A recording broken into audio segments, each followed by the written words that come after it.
Welcome, Tech Divas. We're coming to you from Thailand today. I'm excited to be with Tiffany Taylor, Coach Tiffany Taylor, who's joining us from Thailand. Unfortunately, I am not in Thailand. I am in Michigan, but she is joining and bringing her sunshine and good vibes from the beautiful land of Thailand. And she is a productivity and mindset coach that works with professionals and people just to help them crush their goals. So she's very busy right now as we're recording towards the end of the year. And she has the time hacks, the mindset inspiration, the productivity techniques. And by age 24, she had already been in 32 countries across 6 continents, managing 60 people under her, and dropped her 9 to 5 to run her own game with her coaching practice that she can run from Thailand or anywhere in the world.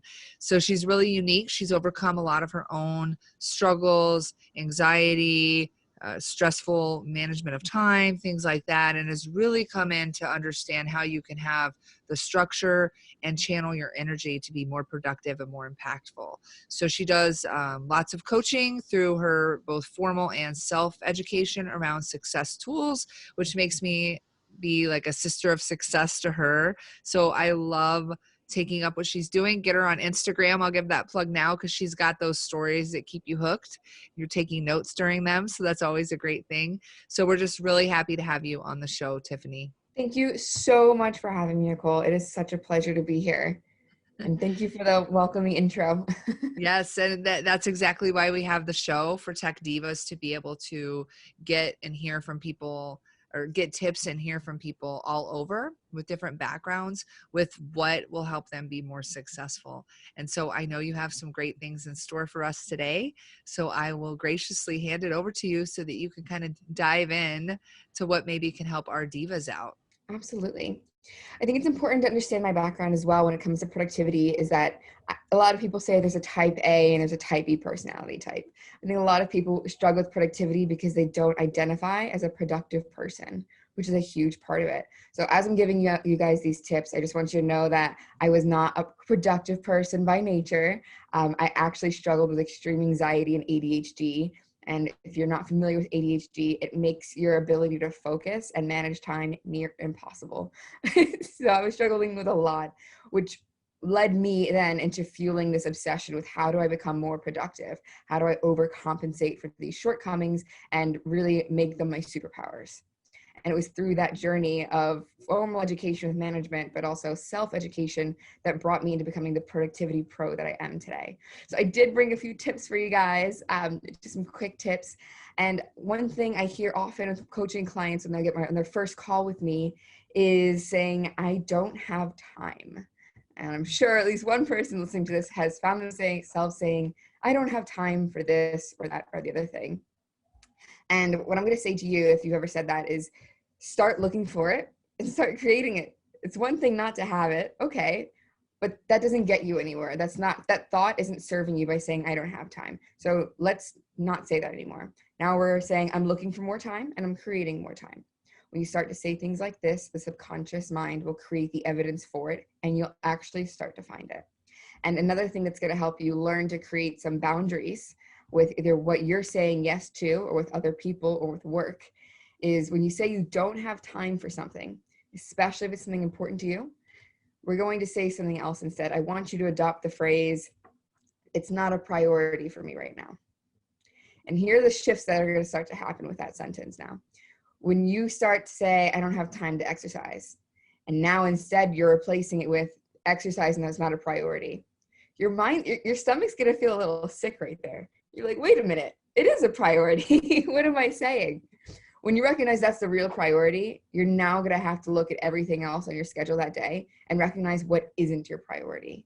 And this is so, so crucial when it comes to productivity and time management and setting boundaries in general, keeping your sanity. Yes, I agree. And then also I've heard one where if you have an hour-long meeting, try scheduling it for 50 minutes, like 50 instead, so that you can force yourself to do things in a little bit less time, which is another hack along those lines. And that earns you so much respect as well, especially in the workplace. Amen to boundaries. We can always hear more about setting boundaries, especially around time. Absolutely. Absolutely. Speaking of boundaries, and another one, it comes to self-care. Exercise is one that I find a lot of people say they don't have time for, but self-care is another, especially women. I mean, women are the caregivers. We're the compassionate ones. We always try to serve others. We're always thinking about everyone else around us, whether it's our families, our friends in the workplace. We're always there to be there for other people. And it's so easy for us to forget about ourselves and put our own priorities in the back burner. So if you needed to hear this today, schedule your self-care time. It is your appointment with yourself, and that is the most important appointment of the day. You can move it around if something else more important and urgent comes up, but it's in your calendar and you're not allowed to delete the appointment. You can drag and drop to a different time, but it's there and it has to happen that week.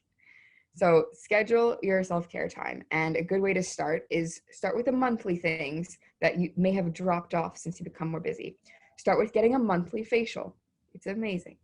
Start with getting a monthly massage. You owe it to yourself. You work really, really hard.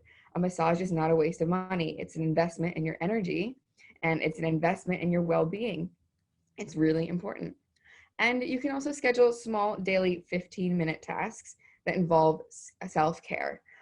My favorite thing to do, oddly enough, now I never thought I'd ever say this, but if I have back-to-back calls scheduled in the morning between 7 to 11, if I have a good 25-minute break, I will actually go for an 8-minute run to get a coffee at a coffee shop rather than delivering.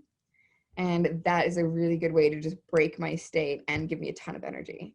So 15 minutes, small tasks can make a huge difference in your day.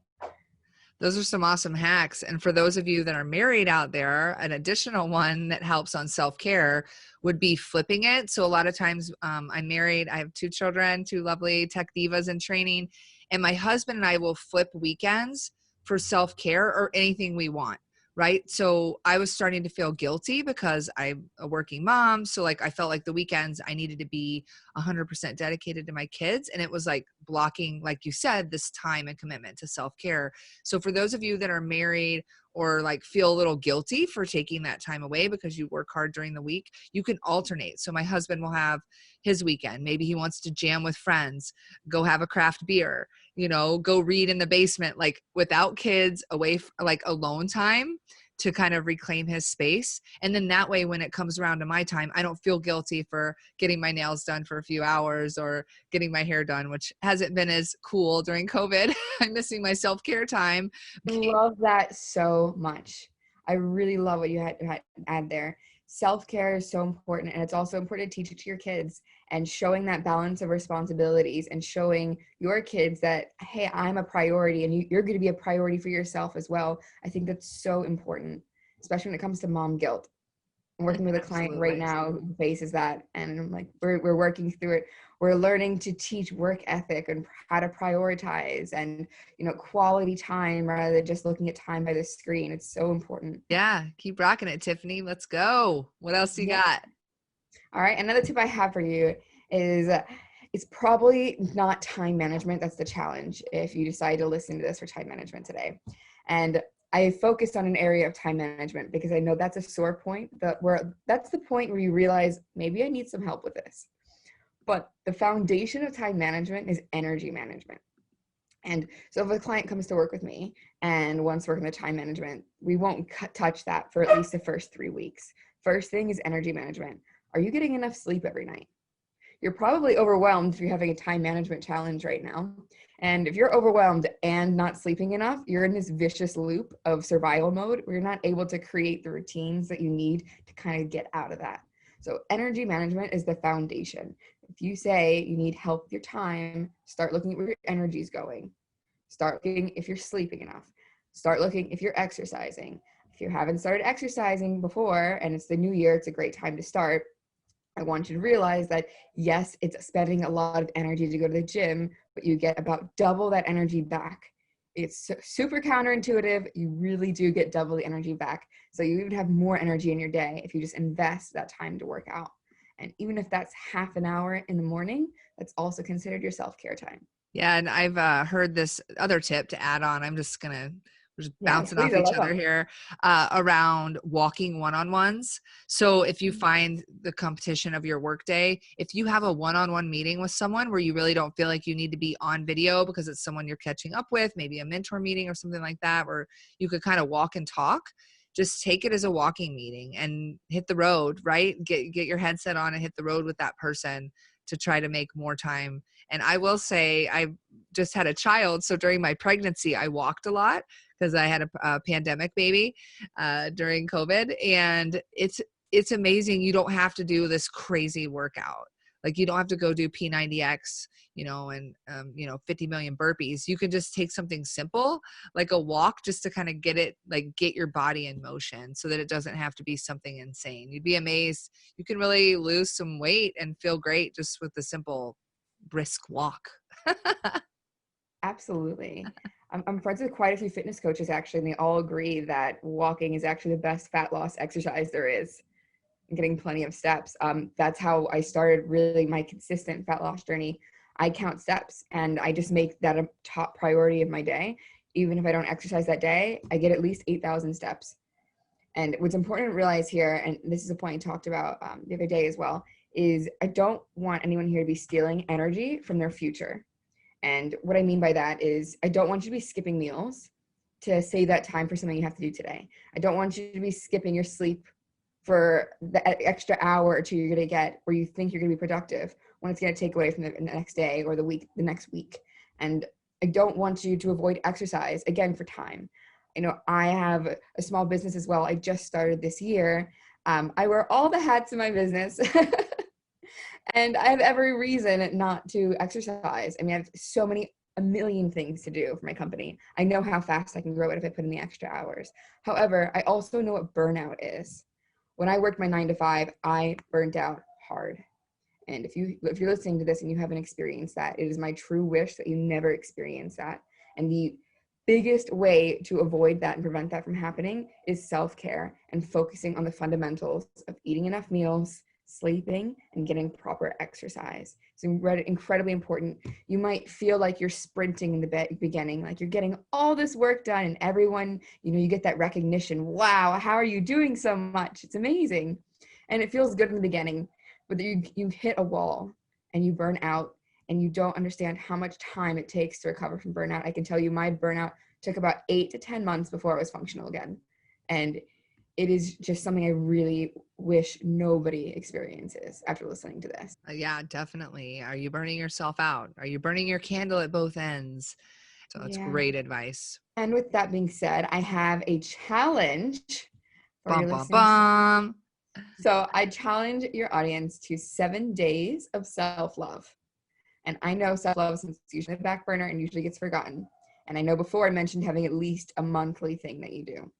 But let's start the new year off right. Let's start now. Let's do 7 days of self-love, which means every day I want you to choose one task between 15 to 30 minutes, could be longer if you have that time to spare right now, and do something that involves self-care. And some ideas for this could be a simple face mask, could be a bath bomb, could be uninterrupted reading time, where you're just alone and focused on your book, could be a long walk without your phone. It could be buying yourself a new blouse. It could be getting a mani-pedi that you've been putting off. It could be organizing an area in your home that's been bothering you. And it could also be creating a budget if you've been putting that off or writing down your goals. Self-care could mean so many things. But either way, it's always an investment. And if you're accepting this challenge, I want to know, please tag me on Instagram. I'm expecting one story a day showing what you're choosing as your form of self-care. Absolutely. I will take you up on it and do it myself. I love it. Yeah, I love the challenge of a little bit of accountability and living up to it and finding that time. And the miracle morning is a good time to do it. We're at a stage where there are a lot of amazing coaches like yourself that just put out so much of your heart into your work, and you're pouring your energy, speaking up, into your work. And I think we do that into our jobs, which is part of the reason we need to reclaim it for our own selves. But then putting it into these young people in our lives is so impactful. Let's raise another generation of powerful, women that do see, like you said, that you're setting those boundaries for yourself. And it starts with us. It starts with us as leaders in our business, and in our personal lives. It starts with us. So these are so great. I love all of these tips. So I'm going to be looking as well for these, this activity, this challenge. Yes. 7 days of self-love. Let's do it. All right. Well, I know people may want to connect with you. Like I said, you have to find her on social. We're going to put all those links on our website. You can get to it at techdivasuccess.com. Hopefully you all already know that in the show notes. But Tiffany, why don't you share how people can get a hold of you in case they want some more coaching, of course? Absolutely. I am starting off some group programs, and I'll be having courses online very, very soon when it comes to time management and, of course, one-on-one coaching. You can find out information about all of that on my website, CoachTiffanyTaylor.com. You can also find me on LinkedIn, Facebook, and Instagram at Coach Tiffany Taylor. And I do offer free strategy calls if you're looking for an intervention. I'm your girl. So let's get connected. Wonderful. And show her some love. So if you're feeling it, you're enjoying it, a little bit goes a long way when it comes to like a little heart or a little share, just or a comment of what you've learned. So if you're enjoying the series, we would love it. Those are the fanning our flames of our success and our passion work here, because it's all about helping other people, helping you be successful, and helping spark Tech Diva success, which is what we're all about on the show. So thank you again, Tiffany, for coming on.